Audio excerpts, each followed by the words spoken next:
The Department of Homeland Security is now investigating this incident where Border Patrol agents on horseback are seen intimidating Haitian migrants at the southern border. I was horrified to see the images, and we look forward to learning the facts. We do not tolerate any mistreatment or abuse of a migrant. Pause right there. Period. This makeshift camp in Del Rio, Texas, between a mass deportation effort and Haitians fleeing back to Mexico, fewer than 10,000 migrants now remain at the camp. To escape deportation, some were forced to cross the chest-high river holding their children above their heads. But on the other side of the border, Mexico is also cracking down. Authorities took this man and child into custody. Here, a migrant is kicked in the head by Mexican immigration agents. Imagine being a father or a mother and being in a country where you're deprived of everything, you really have nothing, and you hear of these words where there's asylum, a place for you to go for sovereignty, and you trek with your kids miles, probably days in uncomfortable conditions, only to be met by Border Patrol on horseback with whips as deterrence and being thrown to the ground. As I couldn't even guess the age of that little boy, by a group of, was that Border Patrol or was that just a random bunch of hillbillies? It seemed like Billy Bob and Billy Joe rounded up the crew and just decided they wanted to become Border Patrol volunteers for the day, because those people didn't have any sense. Whoever was attacking that little boy. There's so many disturbing images in that one. That was hard to watch. I don't know about you, man. That was hard to watch for me. Well, yeah, of course it was hard to watch. I have a kid, right? So that I did not want to see that. I thank God every night for the country that I'm born in. Not perfect, but I don't have to try to enter another country, to seek asylum. So I'm very, very grateful for that.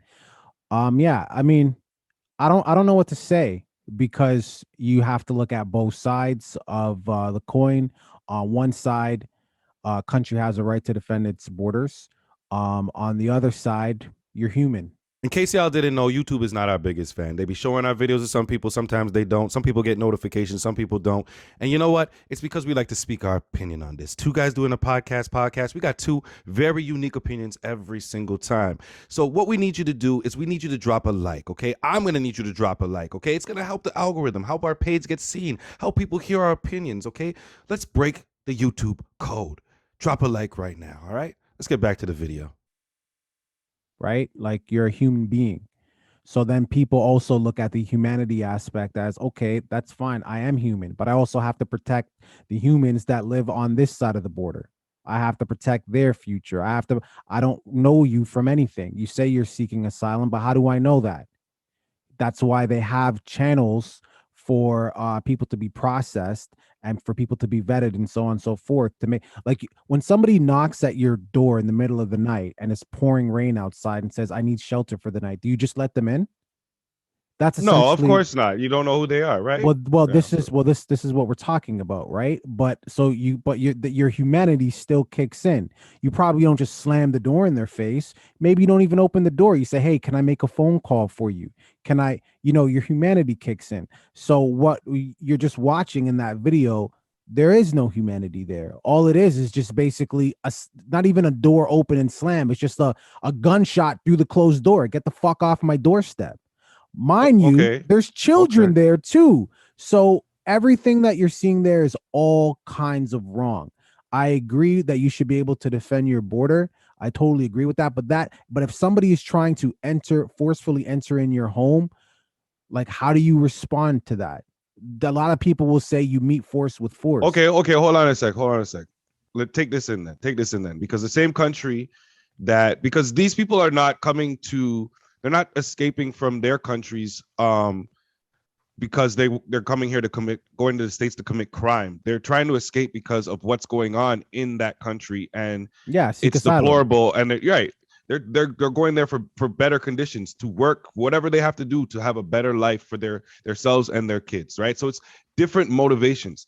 You have to explain to me how a country can make it comfortable for themselves to invade other countries for their quote unquote protection, as the state so frequently does. But when people from these countries want to flee to come to the States for that same type of protection, they're getting met by this type of force. It doesn't make sense. What are your real reasons here? Well, I mean, the real reason is they don't want black and brown people entering in their country, whether it's legitimately or illegally. They just don't want it. Even people who were in that country, I can't remember. Obama had a program for them. I can't remember what it was called. And when Trump was in office, he was still trying to get rid of them. I'm talking about immigrants that came to America and had children there. Those children should be allowed to stay. Trump was trying to get rid of them. So that's the reality. A joke. Yeah, that's the thing about the beginning of COVID that I think a lot of people forget, is that Trump, one of the few the major countries that he banned first during the flights were the same countries that the US would choose to invade for quote unquote protection of their citizens. So the states had no problem sending soldiers over to these countries, but when these countries were trying to get over, no, you can't come here. Yeah, pretty much. Like we'll protect your backyard, but we're not letting you in ours. Yeah. Don't come over here though. Like keep your grass over there. We're not. Don't bring your fertilizer over to our side. Look, if I gotta be honest with you, again, I just go back to that middle of the night stranger knocking at the door analogy, right? But if I gotta be honest with you, even in that analogy, if we added a child to the situation, some mom or some dude was like, "Hey, da da da da," I'd be like, "All right, look. Your kid can come inside. You're waiting outside. You're not coming in my house." So no parent's gonna do that though. But so what I'm saying is, in this situation, yeah, of course, not with the door in the middle of the night analogy, but in this situation where people are fleeing their country to seek asylum, because obviously what they're dealing with here at the border was worth the risk, because whatever they were dealing with in their homeland, their country, couldn't do it anymore. I would rather risk this. It's worth it. So what I'm saying to you is, if I got to that border and the American border patrol or whatever was saying, "Hey, look, we're set up to handle your children and maybe one of you," I'd be like, "All right, babe, you go take our daughter, have a great life. I'll try to figure it out on my side." I'll have to make that sacrifice. Yeah, I hear what you're saying. And I say that from the immigrants' perspective, and also from border. But don't they have to be a certain age? They have to be a certain age before you make that decision, right? You're not doing that for your 7-year-old, right? You're doing that for somebody who's grown only, right? I'm doing that for a 7-year-old. I'm doing that for a 4-year-old, and just hoping that person makes it under. I mean, I'm not the joke is they could probably. Okay, go ahead. Go ahead. Finish your statement. Because I was gonna say the joke is that they may end up actually having a better life, trying to figure it out on their own in the States than what's going on in the other country. That's how crazy it is. But that's what I'm saying. That and you have to think about what drives people to try to sneak into another country illegally. It must be that crazy. And to be clear, I'm not saying that I would send a 4-year-old to America by themselves. Well, I was trying to see what age. I was trying to see your age. No. What I said again. There's obviously a certain age where it's just child abuse. I didn't say no, and I'm not saying that at all. What I said was, if it was me and my wife and our child trying to get into another country, and the border patrol was like, "We're not taking both of you, the 2 adults. We will take 1 adult and your child." I'd be like, "All right, you guys go." I wouldn't send my fucking child alone. That's what I'm wondering. That's what I was wondering. But what if that's the option though? But there you go. Going back to your original point, you have to think of the circumstances that drove people to. Some parents will be like, "Fuck, man, I don't have a choice here. Because if we go back there, we dead anyways." And it's important to highlight this for like anybody from the US that's watching this. Obviously, this is not our borders that are being crossed. We're both from Canada. And I know how opinionated and how strong a lot of Americans are about protecting their borders. I understand that, but I want y'all to understand, anybody that's watching this, the conditions that these people are coming from and what they put themselves through just for the hope of getting into the country. Just take that in for a second. And before you just focus on the fact that they are simply immigrants trying to get into your country. Because a lot of times it's a lot more than that. And yes, there have been instances where people come into the country for horrible reasons, obviously. But guess what? That happens everywhere. You can't stop it. You know the reasons these people are coming over. You know it. It's known to you. Just have a little bit of sympathy, a little bit of compassion. And I really hope something happens to these Border Patrol people. I don't know how they're acting like this is a surprise. The guys on TV talking about, oh, these images to me are deplorable and hard. Did these horses, who brought the horses? The horses just showed up one day. They were just walking and there was a bunch of random horses there. And then when they started riding the horses, they're like, oh, you see that over there in the distance? It's a pile of whips. Let's go grab somebody put this into action. Somebody put all that into place with these people of how they're supposed to operate on the border. So stop acting like you're surprised. All right.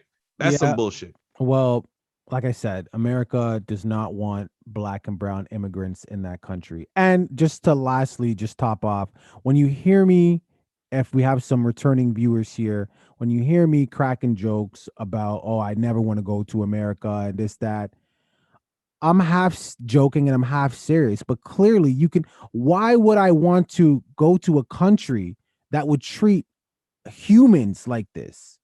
Kids, babies. You tell me, would you want to be associated with someone, a group of people that would treat babies, other human beings like this? No, you fucking wouldn't. No, you fucking wouldn't. So when I say these things about your country, I just want you to go back and watch that fucking video, and now you'll understand why. Deuces. Okay. Yo, thanks for watching that video, making it all the way to the end. You made it this far, you have to like.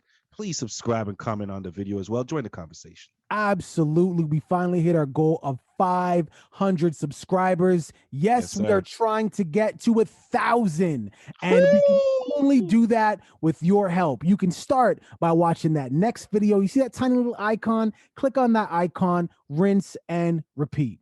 Deuces. Deuce.